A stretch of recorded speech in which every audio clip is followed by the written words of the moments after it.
Hey everyone, welcome back. It's Vanessa, psychotherapist, mom, grandmom, dog grandmom, and GLP-1 user. Coming in today to do a video on Black women and the history behind medicine and medical institutions, and then also its connection to GLP-1 use for us. So I wanted to create this video just to kick off the start of this channel's new direction in which I am going. And so I'm going to start because this channel is entitled The Black Woman GLP-1 Experience. I am going to share a little bit of Black women's experiences as well as just some information. And in that case, we'll get started. So Black women are often told to just trust the process when it comes to medications like GLP-1s. But what happens when the process has never fully protected you?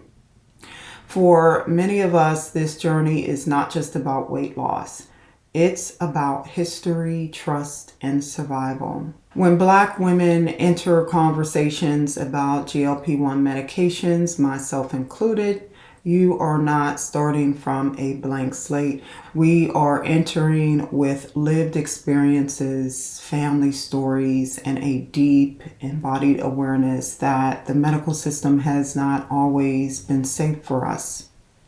This means our relationship with medication is layered as Black women. It's not just about effectiveness, side effects, or results. It's also about trust, safety, and being seen.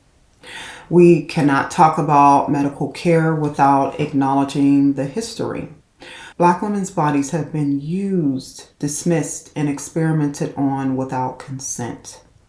There are studies by J. Marion Sims about the performance of surgeries on enslaved Black women without anesthesia. There's also the Tuskegee syphilis study where Black men were denied treatment to study disease progression. And even beyond these well-known examples, Black women have consistently been underrepresented in clinical trials, which I talk about in some other videos, undertreated for pain, and dismissed in their symptoms. Now let's bring this into the present. So GLP-1 medications like Ozempic, Wegovy, Mounjaro, and Zepbound are changing lives. But here is the truth.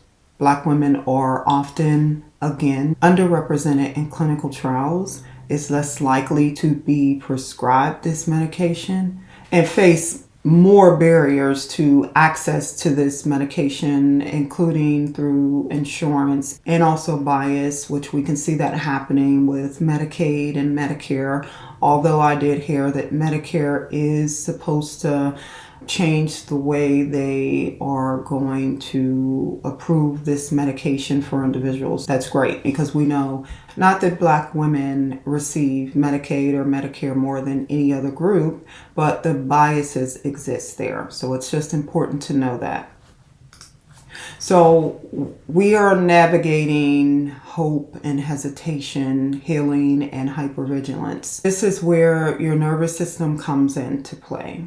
So when your body has learned through lived or inherited experiences that systems are not always safe, it makes sense that you question, you research deeply, that you feel fear about side effects or long-term impact.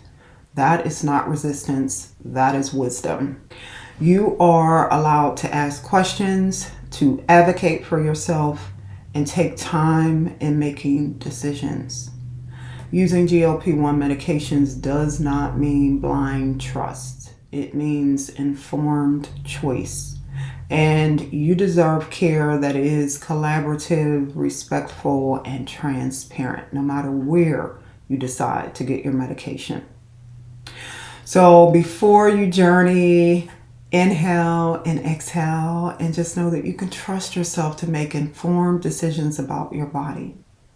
So if you are someone who journals, and this is not therapy, but this is a supportive space, and journaling does amazing things. One journal prompt that you could use and ask the question, what beliefs do I carry about the medical system, and how are they influencing my decisions today? Even with GLP-1 medications, navigating the system is so challenging. And so hopefully this will make your choices a little bit easier, and that you will have a little bit more information today than you did yesterday that will help you decide what it is that you will do. So thank you so much for watching this video. I look forward to next week, and until then, take great care.